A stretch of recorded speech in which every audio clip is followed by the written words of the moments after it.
বিশ্বাস করি এই দেশবাসী, এই মজলুম দেশবাসী তারা ইতিমধ্যে সিদ্ধান্ত নিয়ে ফেলেছেন, তারা একই গর্তে আর পা ফেলবেন না। তারা হাতের যষ্টি লাঠিটি আর হারিয়ে যেতে দিবেন না। আগামী 12 তারিখ প্রথম ভোটটি হবে ইনশাল্লাহ আজাদির পক্ষে। হা মানে আজাদি, না মানে গুলামি। বলুন, গুলামি না আজাদি? গুলামি না আজাদি? অতএব 12 তারিখ প্রথম ভোটটি পড়বে ইনশাআল্লাহ হায়ের পক্ষে গণভোটে। আপনারা সবাই রাজি আছেন? সবাই রাজি? আলহামদুলিল্লাহ। এই কয়জন রাজি হইলে গণভোট পাশ করবে?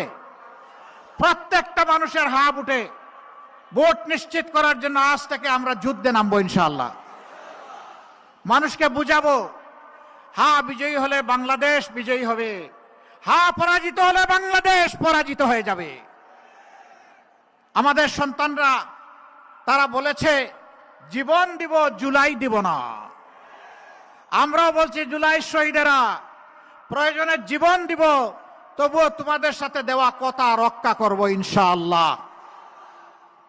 জুলাই কারো হাতে তুলে দেব না। জুলাই একটা মানুষের, জুলাই কারো একার নয়। আমাকে মাফ করবেন, আমাদের রাষ্ট্রের বর্তমান দায়িত্বশীল দেশের বাইরে একটা গুরুত্বপূর্ণ দেশে গিয়ে একজনকে বলেছিলেন তিনি মাস্টার মাইন্ড। সর্বপ্রথম আমি মুখ খুলেছিলাম যে আমি এটা মানি না। একজনকে যদি মাস্টার মাইন্ড বলা হয়, বাকি সমস্ত শহীদদেরকে আন্ডার মাইন্ড করা হয়। অতএব একক কোনো মাস্টার মাইন্ড এই যুদ্ধের ছিলেন না, 18 কোটি মানুষই মাস্টার মাইন্ড ছিলেন। আমরা আপনাদের কাছে ওয়াদাবদ্ধ, আর জুলুমের শাসন ফিরে আসুক আমরা তা চাই না। জুলুমের বিরুদ্ধে আমাদের লড়াই শুরু হয়েছে, শেষ হয়নি। এই জন্য এখনো যুবকদের স্লোগান আবু সাইদ মুগ্ধ, শেষ হয়নি যুদ্ধ, এই যুদ্ধ চলবে ইনশাআল্লাহ। বাংলাদেশের মানুষকে মুক্তির মঞ্জিলে না পৌঁছাতে পর্যন্ত আমাদের যুদ্ধ, আমাদের লড়াই থামবে না।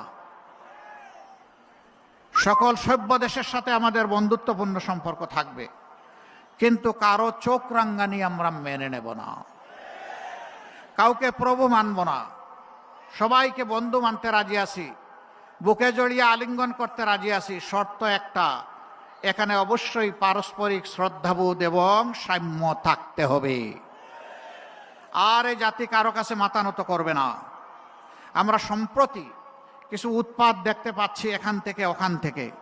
বাংলাদেশের মানুষ যখন মুক্তির সন্ধানে